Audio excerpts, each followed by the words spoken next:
Back to this manhunt for two wanted killers. It continues now. Police retracing their steps and doubling back to the town where it all started. David Sweat, Richard Matt escaped from a maximum security prison in upstate New York.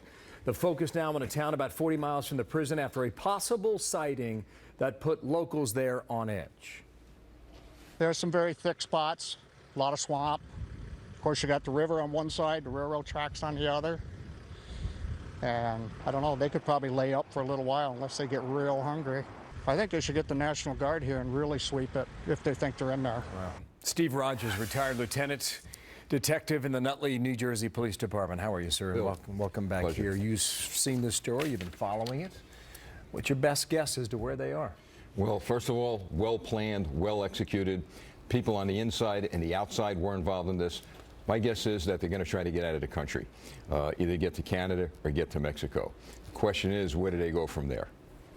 It's a very difficult operation for No police. question, but a lot of people will say, you know, you have a plan to get out of jail, but you don't have a plan for once you are out of jail. I think they have a plan. So far, you do. Oh, yes, I do.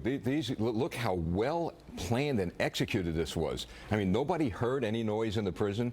And let's remember that there's speculation that they only dug halfway. Maybe there was somebody on the outside who dug the rest of that tunnel from the outside in, and they met. So this is why I say I think they're well financed. They worked in a tailor shop, so they've got to have clothing. Where are they going to get the money? Where are they going to get the transportation to where they want to go? Frankly, I don't believe they're in that area. I think they're long gone.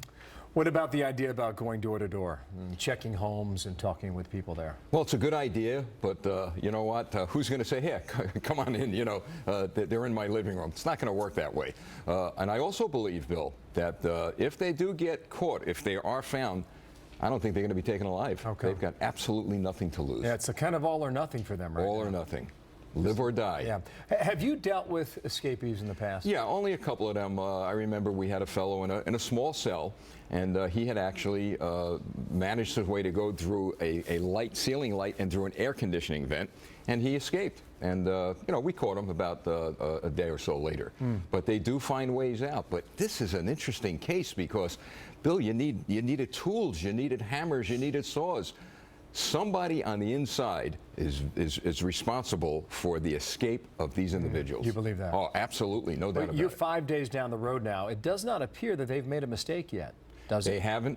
That's why I say these guys could have been planning this for quite some time. No mistake yet. Usually they make mistakes. We've got to wonder. They've got to have money. They have to have a way to get out of the area. Somebody else is involved in this that, for some reason, want them out. One last point. Border Patrol is involved here. State Police is involved. FBI, U.S. Marshals. Can you see the job that law enforcement is doing is how it should be done? Yes, they're doing an outstanding job. They're setting up grids in the woods. They're going to be going door to door. It's going to be very manpower intensive in order for them to catch these guys. And I'm sure there's a lot more going on. The border between Canada and the United States, Mexico and the United States, they're doing the best they could. Wow, Steve Rogers, a lot of anxiety in upstate New York on this, and for good reason. Should be anxiety around the country. Well, thank you for coming in today. You're welcome. All right, 6 pack.